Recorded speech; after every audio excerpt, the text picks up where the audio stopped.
Graças e paz, irmãos. Amém.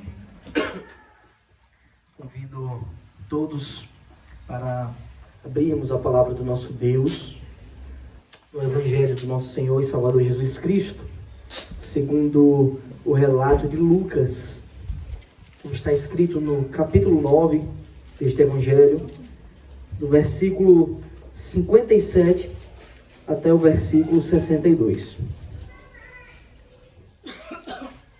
Lucas, capítulo 9, do versículo 57 até o versículo 62.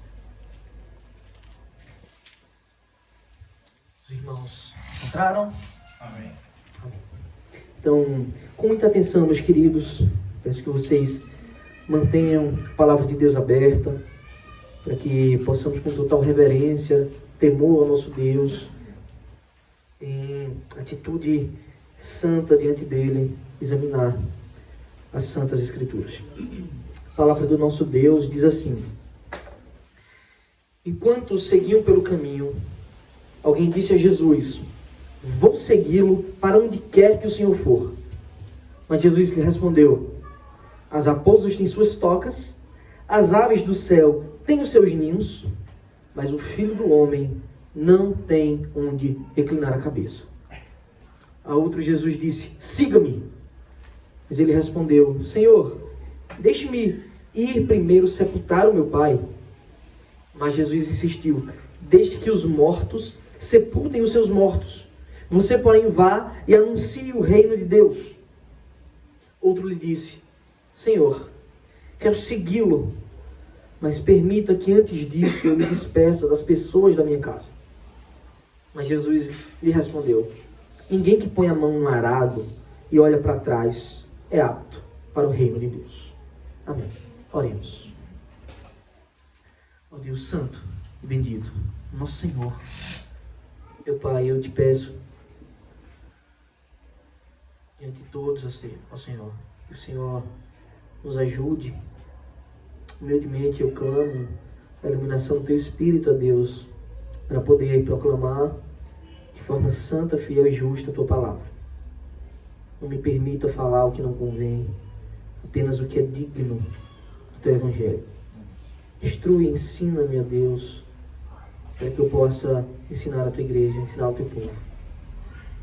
Senhor, que o mesmo Espírito que habita em mim, Teu Santo Espírito, que também habita nos meus irmãos, abra os olhos deles, os façam perceber as riquezas da glória que é te seguir, a inalcançável glória para os homens comuns, mas para nós, que está diante dos nossos olhos, que logo contemplaremos pessoalmente, que seja a nossa luz. Em nome de Jesus, Pai, eu te peço que o Senhor nos ajude, que o Senhor, a cada instante, aplique as Tuas palavras em nossos corações, para que possamos crer e viver para todo homem. Assim que oramos, pelos Teus santos méritos, ó Senhor. Em nome de Cristo oramos. Amém. O título dessa mensagem, meus irmãos, é o custo do discipulado. Nós finalmente estamos agora chegando à última sessão desse capítulo 9. Essa é a 8ª mensagem no capítulo 9. É um capítulo muito denso dessa narrativa de Lucas, muito importante, com muitos ensinos. Tem aproximadamente 2 meses que a gente está debruçado nesse capítulo, a cada domingo, estudando com muita atenção. E até aqui muitas coisas nesse capítulo foram reveladas da missão do nosso Senhor Jesus Cristo. Como os seus discípulos estavam sendo instruídos a cada passo a viver uma vida genuína de fé, um cristianismo autêntico. E eu não tenho dúvida que esses ensinos eles são totalmente aplicáveis para nós hoje. Eles continuam vivos e sólidos desde o dia que foram proferidos pelo nosso Mestre.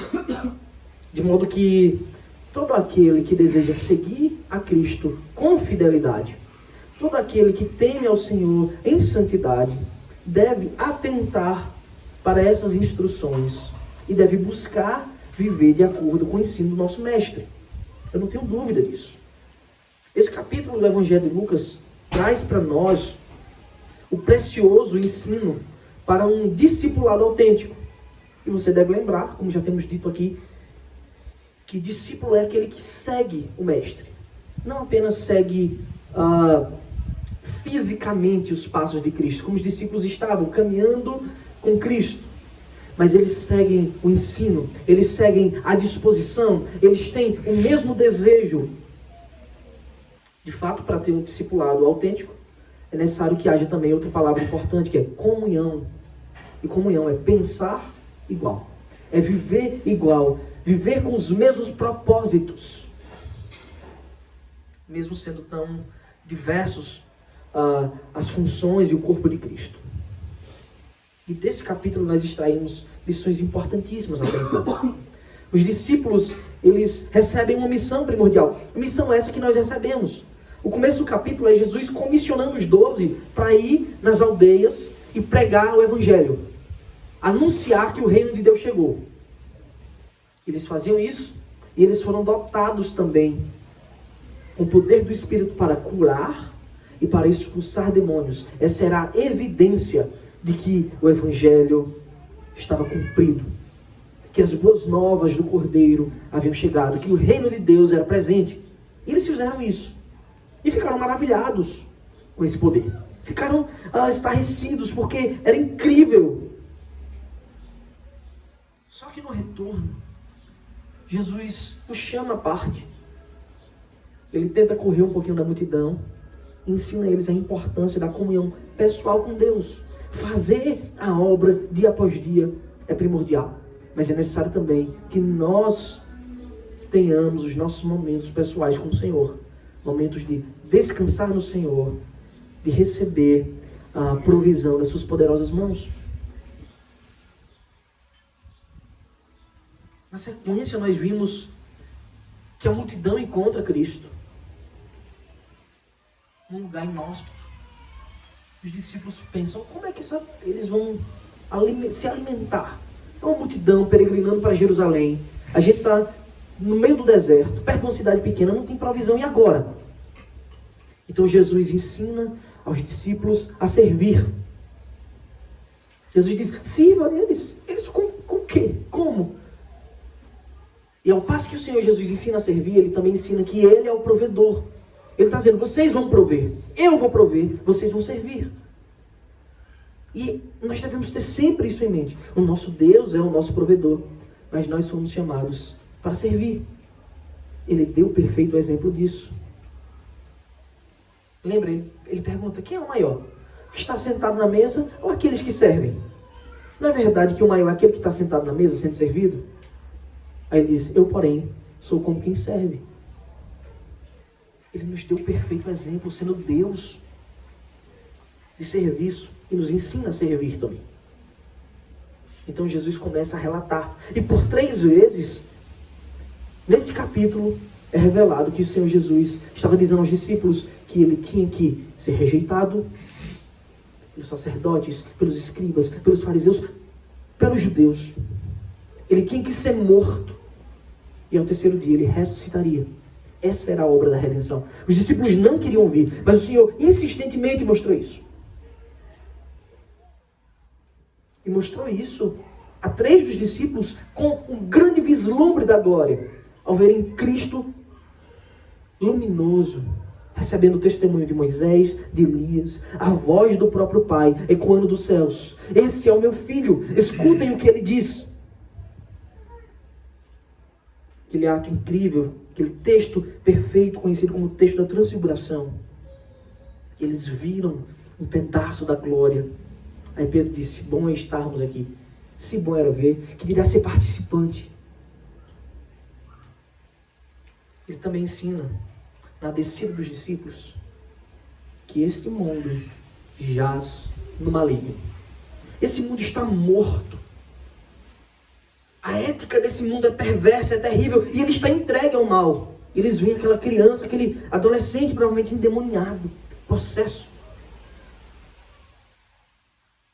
E os 9 discípulos que estavam lá não puderam fazer nada. Como assim? Eles já tinham recebido uma comissão do Senhor para pregar, para curar, para expulsar demônios, e agora não puderam fazer nada. Mas Jesus ensina também, olha, é necessário comunhão constante com o Pai. É necessário que vocês estejam com fé verdadeira. Orando, jejuando, vivendo uma vida íntima com o nosso Deus. Em cada uma dessas coisas, meus irmãos, todas elas são relatadas nesse capítulo 9. Ele é denso esse capítulo. Em cada uma dessas coisas, Jesus estava ensinando os discípulos qual é a essência do discipulado. Como eles deveriam confiar no Senhor em cada instante. Como eles deveriam entregar a sua vida verdadeiramente a Deus. Segui-lo com fidelidade. E essa essência, ela pode ser resumida em palavras que eu já repeti aqui outras vezes. O versículo 23 desse capítulo está escrito: Jesus dizia a todos: se alguém quer vir após mim, ou seja, quer me seguir, quer ser um discípulo, negue a si mesmo, dia a dia, tome a sua cruz e siga-me. Essa é a essência do discipulado. Mas agora, no fim desse relato, no fim desse capítulo, o Senhor Jesus passa a ensinar que aqueles que o seguem, ou aqueles que aspiram segui-lo, que desejam seguir o Mestre, eles também estarão sujeitos a um alto custo. Há um custo para esse discipulado. A própria essência do que é ser um discípulo de Cristo implica em um custo alto de negarmos a nós mesmos, de tomar a nossa cruz. Seguir ao Mestre tem preço. E todos nós devemos estar cientes disso. Porque esse percurso, como a palavra de Deus nos relata, ele não se inicia em grandes porteiras. Sim, a gente tem um vislumbre dos portais celestiais, de ouro, cravejados de diamantes. Mas até chegarmos lá, o Senhor Jesus nos ensina que o percurso inicia-se por uma porta estreita. E essa porta estreita nos leva a caminhos, muitas vezes, difíceis de trilhar. Seguir ao Mestre tem o custo de vivermos em uma nova disposição, em uma nova ética, num mundo cheio de aflições.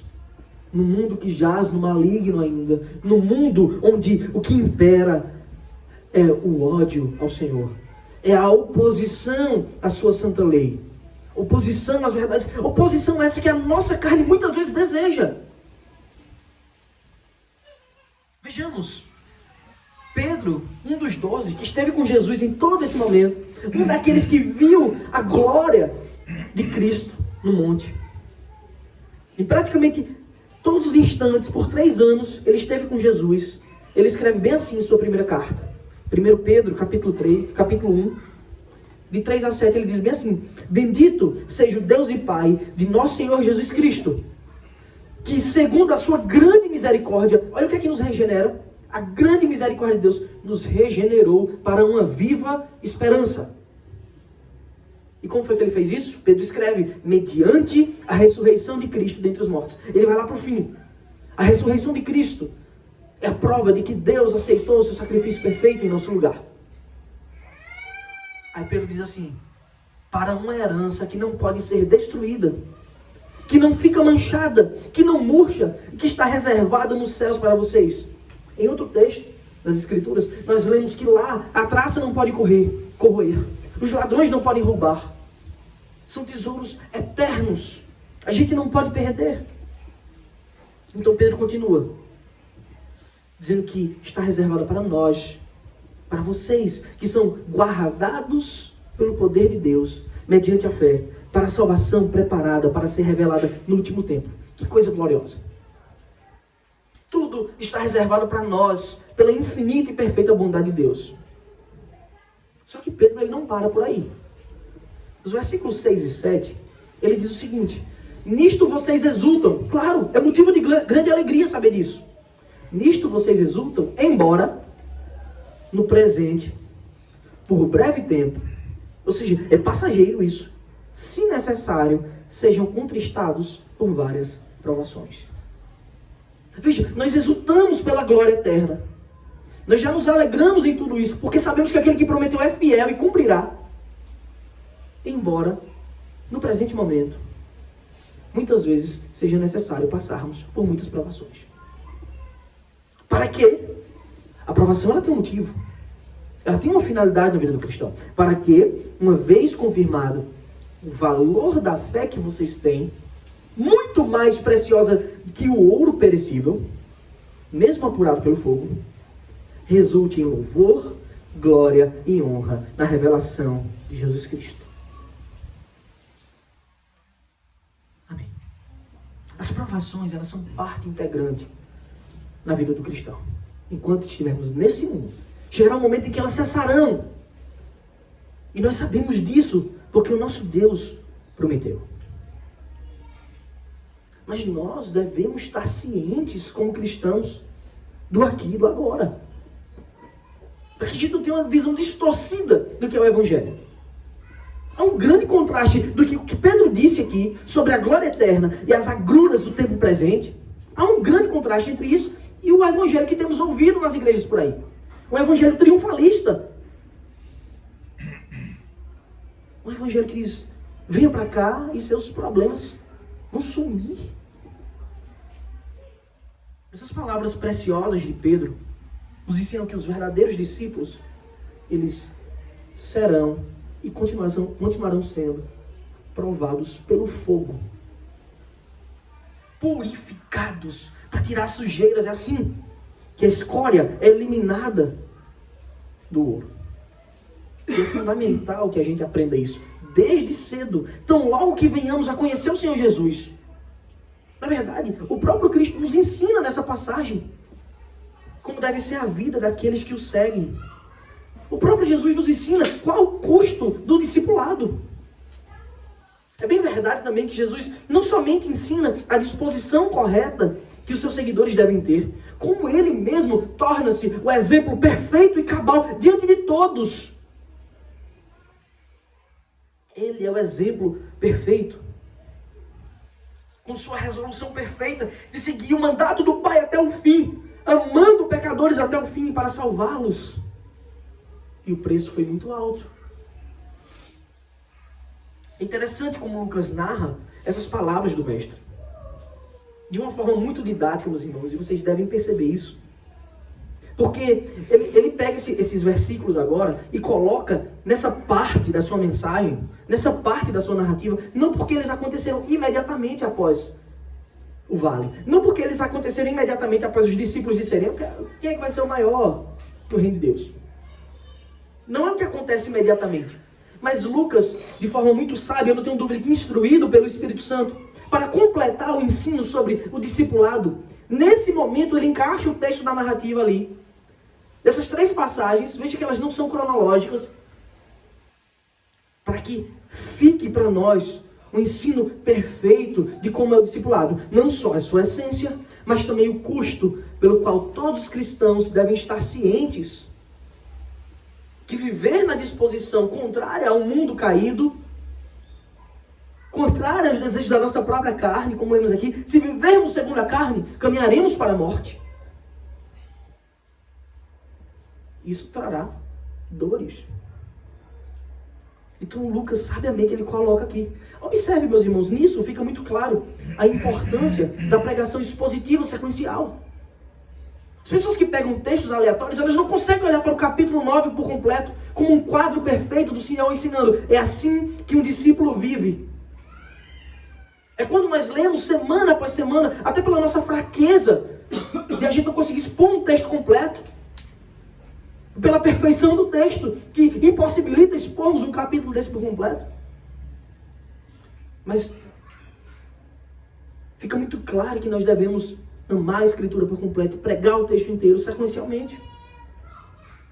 O que Lucas relata agora é que 3 pessoas cruzam o caminho de Jesus. E nestas oportunidades o Senhor apresenta verdades urgentes para cada uma das 3 sobre o discipulado. Verdades que eles devem saber de imediato quando se propõem a seguir a Cristo, ou quando são chamados. Jesus ensina 3 verdades primordiais que diz respeito ao custo do discipulado.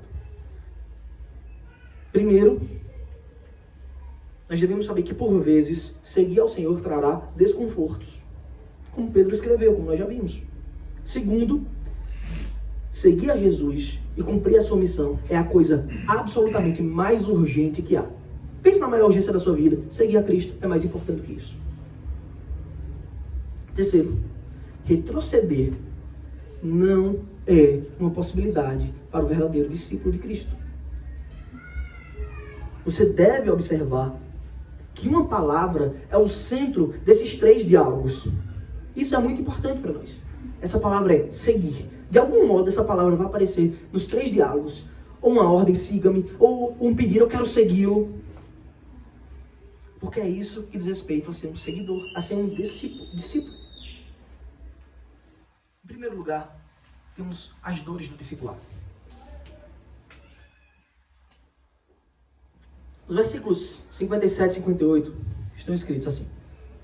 Enquanto seguiam pelo caminho, alguém disse a Jesus, vou segui-lo para onde quer que o Senhor for.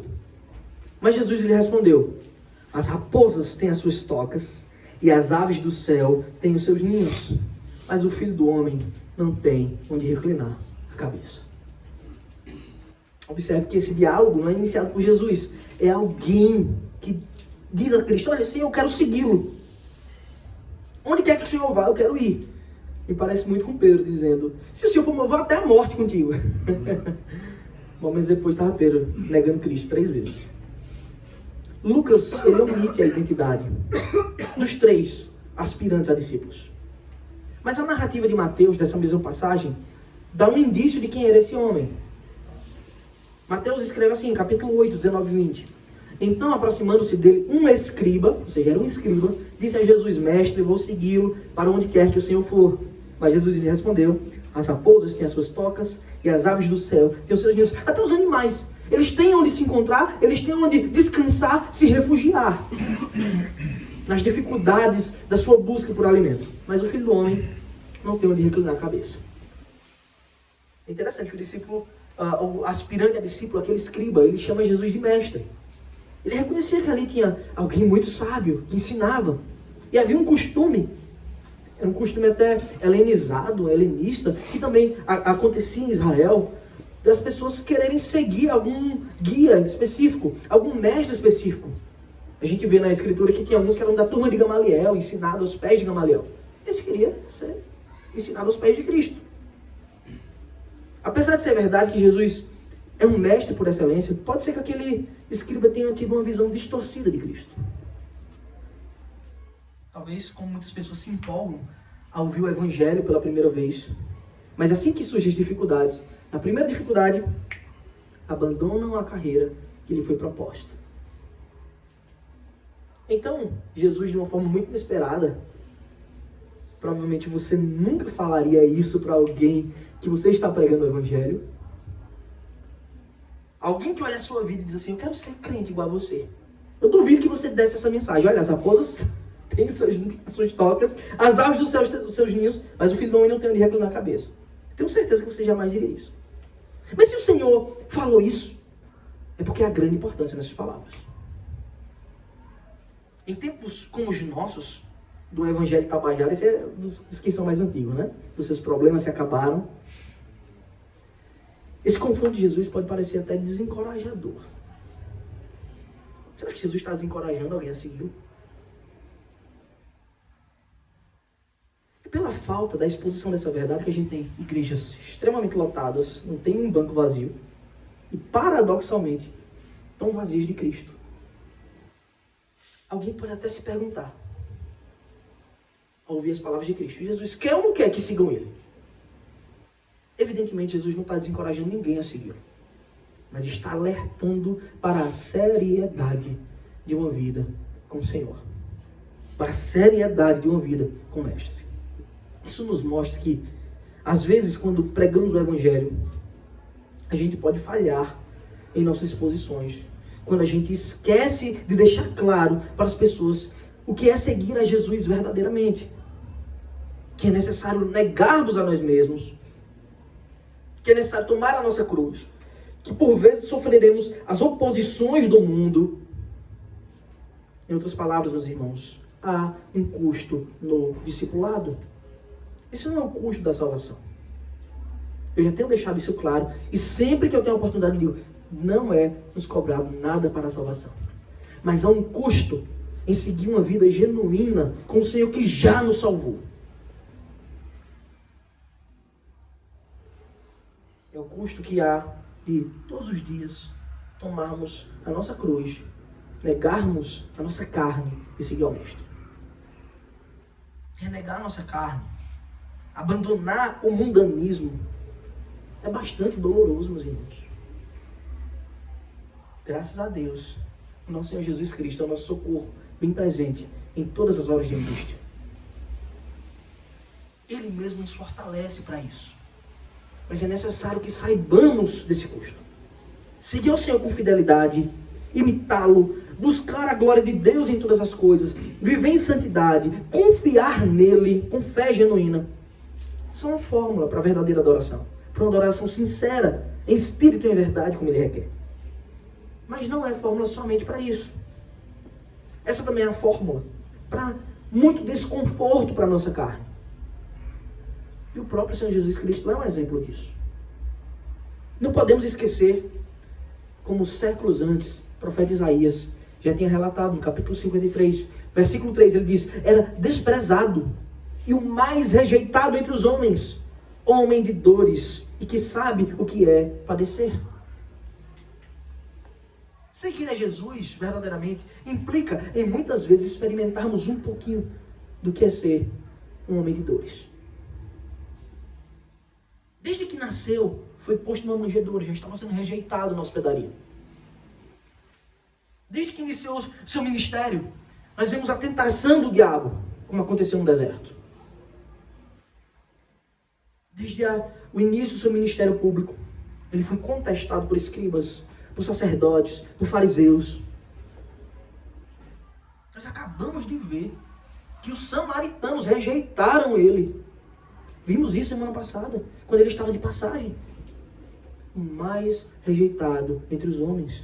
Essas passagens, meus irmãos, não são meramente narrativas.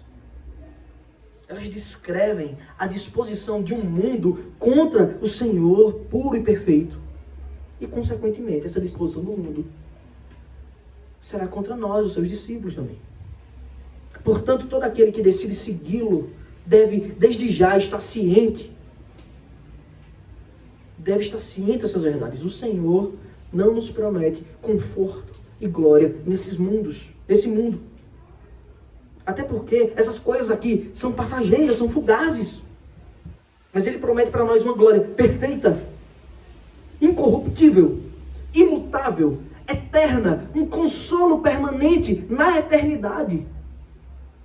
E é ali que os nossos olhos devem estar. Naquilo que está acima do sol. Que abaixo do sol, como diz Salomão, as coisas aqui são bem complicadas. Por isso a nossa ótica deve estar naquele que está acima do sol. É lá que deve repousar a nossa esperança. Mas aqui, nesse grande vale, o seu unigênito não tinha onde repousar a cabeça. Todos nós devemos estar cientes disso. De que o discipulado, ele se inicia no dia da conversão e vai até o dia do nosso encontro com o Senhor. Então, provavelmente, ele será recheado de crises e dificuldades, lutas e tribulações. Não se engane. Boa parte das lutas e tribulações começará no seu lar. Com as pessoas que ainda não conhecem o Senhor, fazendo de tudo para que você também não queira conhecê-lo. Mas também isso não é à toa, meus irmãos. É nesse período que o Senhor vai lapidando o nosso caráter, moldando o nosso coração, transformando as nossas vidas, conformando cada um de nós à imagem perfeita do seu Filho, Jesus Cristo. Veja o que Paulo escreve acerca desses desconfortos que por vezes vamos passar. E não somente isso, ele diz em Romanos capítulo 5, de 3 a 4. E não somente isso, mas também nos gloriamos. Isso deve ser motivo de grande alegria para nós, nas tribulações. Sabendo que a tribulação, ela produz perseverança. E perseverança produz experiência. E a experiência produz esperança. Mesmo com todas essas crises que a gente pode passar nesse mundo, há propósitos de Deus em todas essas coisas. Todo cristão deve saber que os desertos e vales dessa vida são a escola de Deus para moldar o nosso caráter. quanto mais estivermos cientes disso, o mais depressa possível e confiantes em sua bondosa mão, mais e mais nós seremos conformados à imagem do seu Filho. Mas não pense que não ter onde reclinar a cabeça, irmãos, significa que Deus está nos abandonando. Isso não significa que Ele se esqueceu de nós. Ele jamais se esquece de seus filhos. Ainda que a mãe que amamenta esqueça do bebê do seu colo, Ele jamais se esquecerá de nós. Paulo escreve no versículo seguinte, é isso. Ora, essa esperança que é produzida pela perseverança, pela tribulação, ora, a esperança não nos deixa decepcionados. Sabe por quê? Porque o amor de Deus é derramado em nossos corações pelo Espírito Santo que nos foi dado. Se seguir a Cristo será muitas vezes desconfortável nesse mundo, Ele mesmo também será o nosso perfeito consolo dia após dia. Então, longe de desencorajar aquele aspirante a discípulo, Jesus estava expondo amorosamente a ele uma verdade que ele devia estar preparado para viver. A custos no discipulado. Em segundo lugar, meus irmãos, nós temos a suprema prioridade de todo discípulo. Enquanto o primeiro aspirante recebe um alerta da seriedade do que é seguir Jesus, o segundo aspirante a discípulo recebe uma ordem de urgência. Existe uma urgência, existe uma prioridade no reino de Deus. Pode não ser o caso desse discípulo, mas me lembra muito a pregação chocante de Jonathan Edwards, Pecadores na Mão de Deus Irado, um clássico. Todo mundo tem que ouvir, é um pré-requisito para todo reformado. Tem traduzido, tem o texto escrito. Em um determinado momento, Edwards, em sua pregação, ele diz assim: se a gente pudesse conversar agora com uma pessoa que está no inferno, já sofrendo a amargura da condenação, da justa ira de Deus, ele certamente diria algo do tipo assim: não foi isso que eu planejei para a minha vida. Eu planejei tudo, eu tracei toda a rota perfeita na minha vida. Eu ia aproveitar, eu ia viver, eu ia fazer tudo o que eu quisesse. E quando eu percebesse que estava chegando no momento da minha partida, eu ia me dedicar ao Senhor, me arrepender. Tolo. Como é que morre o sábio? Do mesmo jeito que um tolo. No momento está vivo e no outro se foi. Deus ri dos planos de homens maus. Lucas narra o seguinte, versículos 59 e 60. A outro Jesus disse: siga-me. Mas ele respondeu: Senhor, deixe-me ir primeiro sepultar o meu pai. Mas Jesus insistiu: deixe que os mortos sepultem os seus mortos. Você, porém, vai e anuncie o reino de Deus. Esse homem ouviu chamar. Esse é diferente. O outro diz: eu quero segui-lo. Jesus diz: olha, cuidado, tem um custo alto. Esse Jesus olha e diz: siga-me. Essa, sem dúvida, é a maior das oportunidades que um pecador pode receber. Ouvir a mensagem do Evangelho, a voz de Cristo. Se você ainda não seguiu Cristo, saiba, hoje, Ele está lhe chamando: siga-me. Agora a grande questão é como você vai lidar com esse chamado. E agora todos aqui que estão aqui presentes são inexcusáveis, indesculpáveis, porque ouviram a mensagem e o chamado de Cristo. Lidem com isso como vocês quiserem. Eu pregarei o Evangelho como ele é. A grande questão é como você vai lidar com esse chamado. Será que ele não rejeita o chamado do mestre? Mas ele dá uma desculpa. Qual a desculpa que você tem dado para Cristo? Ele apresenta uma prioridade. Eu tenho uma prioridade na minha vida: sepultar o pai. O texto não disse se o pai já tinha morrido, de fato, ou se sepultar o pai significava ele esperar o pai já velhinho morrer. O sepultamento também dos judeus, o luto durava aproximadamente 1 ano, onde a família ficava mais próxima, reunida, um cuidando do outro. Era possível, né, na nossa sociedade agropastoril. Não importa se era uma desculpa esfarrapada, se era uma desculpa genuína, a gente não tem como saber, o texto não diz. De todo modo, o ensino de Jesus continua o mesmo: anunciar A chegada do reino de Deus é o que há de mais urgente, prioritário, importante e supremo em sua vida. Você vá e anuncie. Como é que é feito isso? Sigam. É engraçado, Jesus diz, siga-me, mas vai e anuncie. Necessariamente não é seguir fisicamente, mas ouvir os seus ensinos. Viver uma nova disposição. O que Jesus quer dizer com isso? Ele diz assim, deixe que os mortos sepultem seus mortos. Um trocadilho, né? Duas espécies de morte que a gente pode experimentar. A morte física e a morte espiritual. A morte espiritual é aquela na qual todos os homens que não conheceram o Senhor encontram-se, ainda que vivos fisicamente, sem Cristo, espiritualmente, estão mortos. E Jesus diz, deixe que essas pessoas que não conhecem o reino de Deus se preocupem com essas coisas. Porque comparado com a urgência do reino de Deus, isso é frívolo, isso é superficial. Então o serviço principal de um discípulo claramente está ordenado por Cristo. Anuncie o reino de Deus, custe o que custar, pregue a palavra, em tempo, em fora de tempo, a toda criatura. É pela pregação fiel do Evangelho que esses mesmos mortos ouvirão e crendo viverão.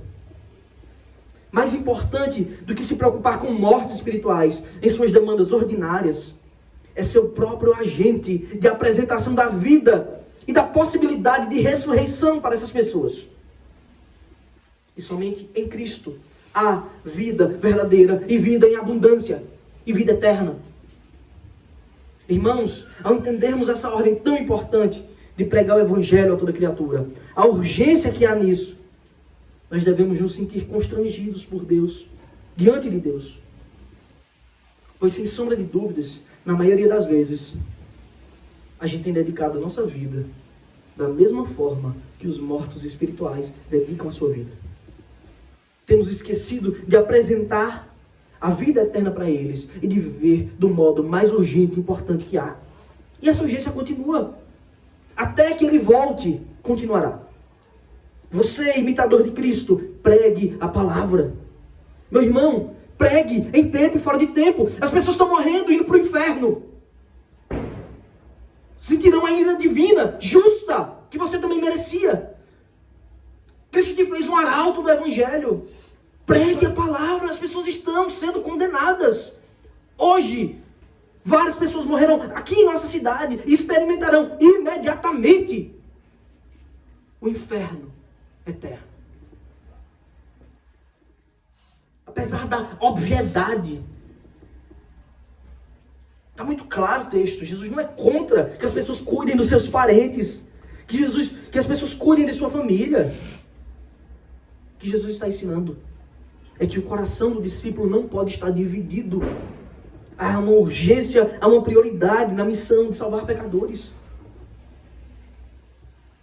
Assim como nós recebemos a vida quando estávamos mortos em nossos delitos e pecados, nós que já cremos no Evangelho, muitos outros pecadores necessitam ouvir da obra de Cristo. Necessitam serem acrescentados no rol dos vivificados. Você tem noção do grande privilégio que nos é dado de ser esses agentes de pregação do reino de Deus? Com grande urgência, nós somos chamados para proclamar as boas novas do Senhor. Aqueles que anunciam que há um remédio perfeito e gratuito, não só para a chaga do pecado, mas também para o aguilhão cruel da morte, certamente são bem-aventurados. Paulo diz em Romanos 10,15, quão formosos são os pés dos que anunciam coisas boas. Se você já é um discípulo de Cristo, não deixe de cumprir a função primordial de sua vida. Anunciá-lo a toda criatura. Caso ainda não seja, há vaga nesse ministério para você. Há vaga nesse ministério para você. Se de todo o coração você crê no Senhor, Ele pode te salvar. Você pode imaginar a honra gloriosa, perfeita, de nos céus, na eternidade, com o nosso Senhor, encontrarmos aqueles irmãos que ouviram de Cristo da nossa própria boca. Que foram chamados e resgatados porque ouviram de nós o chamado para uma vida com Deus. Você consegue imaginar a honra que é isso? A glória que é ter sido agente de apresentação da vida para um morto e ele agora viver eternamente ao seu lado, numa comunhão perfeita com você e com Cristo. Evidentemente, a urgência desse chamado, meu irmão, ele sobrepuja qualquer velório e certamente não permite corações divididos. Isso requer de nós firmeza e uma resolução séria de seguir ao Senhor com fidelidade. Vejamos, em terceiro lugar, a firme resolução dos verdadeiros discípulos. Os discípulos, eles devem resolver. Resolução, prioridade e perseverança. Deixa eu perguntar a você qual a prioridade da sua vida. Talvez fosse indiferente, mas se eu perguntar para o crente, você cristão, que está em primeiro lugar na sua vida, você vai dizer Deus. Em segundo, não, eu, para depois minha família, meu trabalho. Tem certeza? Será que a nossa confissão de prioridades coincide com a minha vida, com o que eu vivo, com o que de fato está em primeiro lugar em minha vida?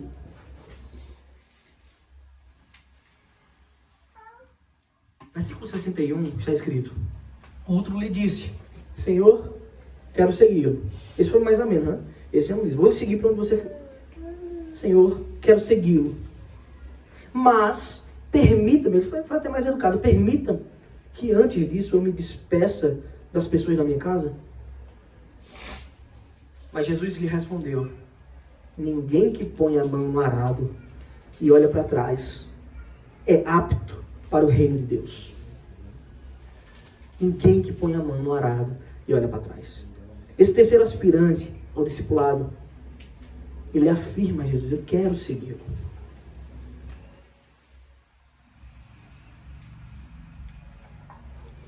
Mas ao passo que afirma, ele também faz um pedido. Olha, mas eu tenho um negócio para resolver primeiro. Permita que eu vá ali na minha casa, que eu me despeça dos meus familiares, então eu seguirei. E qualquer um de nós, ao lermos essas palavras, sem a devida reflexão do contexto, pensaríamos a mesma coisa. Bem, esse é um pedido justo. Eu vou passar a seguir o Senhor, eu tenho pelo menos lá em casa a satisfação de dizer, ó, gente, estou indo embora, seguir o mestre. Certamente o Senhor vai conceder esse pedido. Afinal, não há nada de pecaminoso em amarmos os nossos familiares. Não há nada de pecaminoso em cuidar deles nos seus últimos dias de vida. Pelo contrário, o cuidado com os de dentro do nosso lar é um mandamento do Senhor. Mas para que a gente entenda corretamente esse ensino de Cristo que Lucas está relatando, nós devemos compreender o que Jesus, aquele que sonda mentes e corações, quer nos ensinar. O ensino é semelhante ao do aspirante anterior. O Senhor requer de nós fidelidade. Um coração dividido jamais poderá servir ao Senhor com a dedicação e a fidelidade que Ele requer de nós. Algum dos seus senhores, alguns dos seus mestres vai ficar desapontado, porque vai se dedicar mais a um do que a outro. Mais uma vez é importante mencionar que o Senhor não está dizendo para a gente desprezar os nossos parentes. Pelo contrário, Ele deu perfeito exemplo de cuidado, de honrar pai e mãe. Na cruz, Ele estava cuidando de Maria ao confiá-la às mãos do seu discípulo mais chegado, João. O ensino aqui, meus irmãos, não é outro, senão que o nosso coração não pode ter ânimo dobre. Não pode ter um duplo ânimo. Um dia eu quero uma coisa, no outro dia eu quero outra. Um dia eu resolvo, outro dia eu já não resolvo mais. A gente tem um exemplo disso no corpo apostólico. Judas começou seguindo Jesus. Depois viu uma grande vantagem em trocá-lo por 30 moedas de prata. Pedro disse que ia até a morte.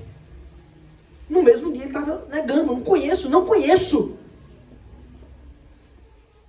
Tinha multidões seguindo a Jesus, sendo alimentados, curados, sarados, libertos. E dias depois eles estavam gritando, todos em um grande coral, crucifica-o, crucifica-o. A gente prefere Barrabás. E nós? A gente tem um coração que olha para trás? Será? Temos um coração dividido com as coisas do mundo? Cristo, de fato, ocupa o primeiro lugar em sua vida, como você confessa publicamente? Nós, discípulos, somos chamados para o trabalho santo de anunciar o reino de Deus. Mas como faremos isso aos homens perdidos, se nós mesmos olhamos para trás, contemplamos o passado e sentimos saudade da vida pregressa? Será que um trabalho assim será bem feito? Como é que vai ficar esse arado? Arando a terra, eu olho para trás, o arado vai ficar todo torto, troncho.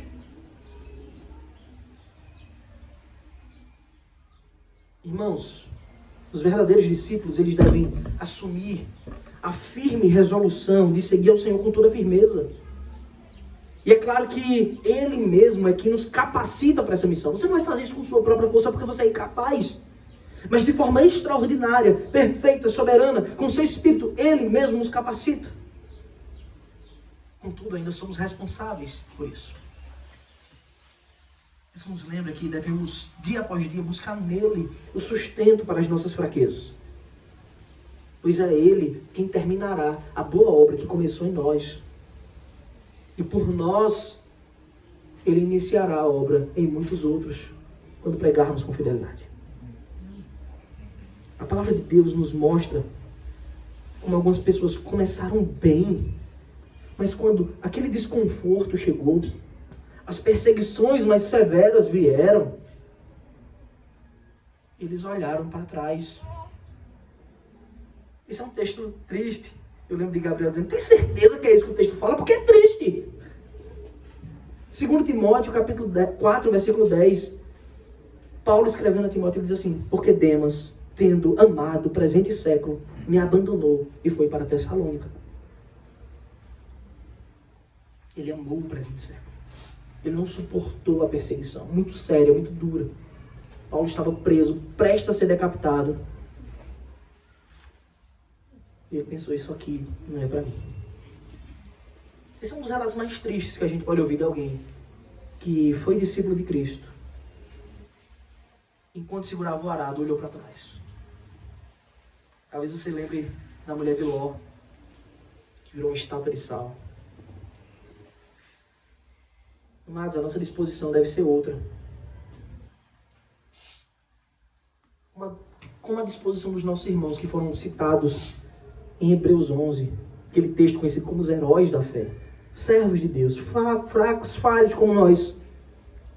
Mas eles firmemente decidiram seguir ao Senhor na sua promessa de glória eterna, a qual Ele mesmo já deu a prova de que Ele cumprirá. Ele deu a prova da sua bondade, da sua verdade, ao enviar Cristo. E depois desse texto, quando ele está falando da firmeza na fé, das grandes coisas que os patriarcas fizeram, o autor aos Hebreus, no capítulo 11, de 13 a 16, diz assim, todos estes morreram na fé. Não obtiveram as promessas desse mundo, mas viram-nas de longe e se alegraram com elas, confessando que eram estrangeiros e peregrinos na terra. É importantíssimo sabermos que nessa terra somos estrangeiros e peregrinos. Porque os que falam deste modo manifestam estar procurando uma pátria. Aí ele escreve assim, e se na verdade se lembrassem daquela de onde saíram, teriam a oportunidade de voltar. O que impedia Abraão de olhar para trás e voltar para Ur dos Caldeus? A resolução da fé que ele teve em ouvir a promessa de Deus. Saia da sua terra e vá para o lugar que eu te mostrarei. Mas agora, versículo 16, desejam uma pátria superior, isto é, celestial. Olha o que está escrito, por isso Deus não se envergonha deles, de ser chamado seu Deus, porque lhes preparou uma cidade. Que essa seja a nossa constante disposição nesse mundo. Passaremos por aflições porque não somos mais deste mundo. somos estrangeiros e peregrinos, caminhando para a pátria eterna e celestial, a qual o Senhor nos preparou uma cidade. Ele mesmo disse, eu vou preparar morada para vocês. Enquanto eu estiver lá, o Consolador estará com vocês, para vocês suportarem todas as dores desse mundo. Que essa seja a nossa disposição, como também relatado em Hebreus 10, 39. Nós, porém, não somos dos que retrocedem para a perdição, mas somos da fé para a preservação da alma. Retroceder não é uma opção para o cristão. O que aprendemos nessa passagem, irmãos? As crises, elas são comuns em nossa caminhada com o Senhor, mas Ele estará conosco em cada momento. Na verdade, elas são instrumento de Deus para nos moldar. Mas aprendemos que a nossa missão mais urgente é de proclamar as riquezas do Evangelho, até que Ele venha, para que os mortos vivam para sempre. Nós fazemos isso, sabe quando? É só quando abandonamos tudo. É quando Deus, de fato, torna-se o primeiro lugar em nossa vida. No nosso trabalho. Minha disposição agora é o trabalho porque o Senhor é bom.